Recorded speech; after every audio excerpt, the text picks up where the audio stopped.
વિસાવદર વિધાનસભાની બેઠક જેની પેટા ચૂંટણીની તારીખો હજુ તો ચૂંટણી પંચે જાહેર નથી કરી અને ત્યાં તો આમ આદમી પાર્ટીએ પોતાના ઉમેદવારનું નામ જાહેર કર્યું। આમ આદમી પાર્ટીએ વિસાવદરથી મેદાનમાં ઉતાર્યા છે પૂર્વ પ્રદેશ પ્રમુખ અને લેવા પાટીદાર એવા ગોપાલ ઇટાલિયાને। ગોપાલ ઇટાલિયાના નામનું એલાન કર્યા બાદ આમ આદમી પાર્ટીએ કરી ભવિષ્યવાણી કે ગુજરાતની રાજનીતિમાં હવે જોઈશું પરિવર્તન। 2022ની ચૂંટણીમાં વિસાવદરથી આમ આદમી પાર્ટીની ટિકિટ ઉપર ચૂંટાયા હતા ભૂપત ભાયાણી, જો કે 2023માં તેઓ ધારાસભ્ય પદેથી રાજીનામું આપી ભાજપમાં જોડાઈ ગયા હતા। આમ વિસાવદર બેઠક ખાલી પડી હતી, પરંતુ પેટા ચૂંટણી નહોતી યોજાઈ કેમ કે ભાજપના ઉમેદવાર હર્ષદ રીબડિયાએ ભૂપત ભાયાણીની જીતને કોર્ટમાં પડકારી હતી। હર્ષદ રીબડિયાએ કોર્ટમાં કરેલી અરજી પરત ખેંચી લેતા પેટા ચૂંટણીનો માર્ગ મોકળો થયો છે। વિસાવદર વિધાનસભાની પેટા ચૂંટણી માટે ભાઈ ગોપાલ ઇટાલિયાની પસંદગી કરવામાં આવી છે, એમને જવાબદારી આપવામાં આવી છે।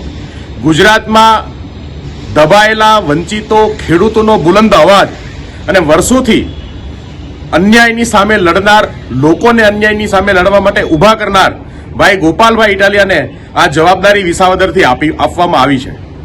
વિસાવદરના ખેડૂતો, વિસાવદરના નાગરિકો માટે એક બહુ ખૂબ મોટો મોકો અને એક તક આ બુલંદ અવાજને વિધાનસભા પહોંચાડવા માટેની છે।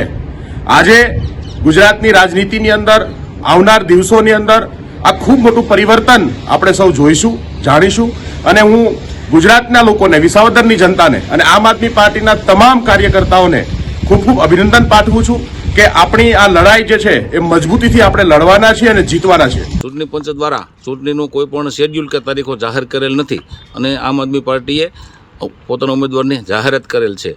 અમારા વિસાવદર વિધાનસભામાં અને જૂનાગઢ જિલ્લામાં હાલ આમ આદમી પાર્ટીનું કોઈ વજૂદ નથી અને ગત એકાદ મહિના પહેલાં જ વિસાવદર નગરપાલિકામાં આમ આદમી પાર્ટીના 24 ઉમેદવારો પૈકી 20 ઉમેદવારોની ડિપોઝિટ પણ ડૂલ થયેલ છે, જેનો સીધો મતલબ છે કે અમારા વિસ્તારમાં આમ આદમી પાર્ટીનું કોઈ વજૂદ નથી।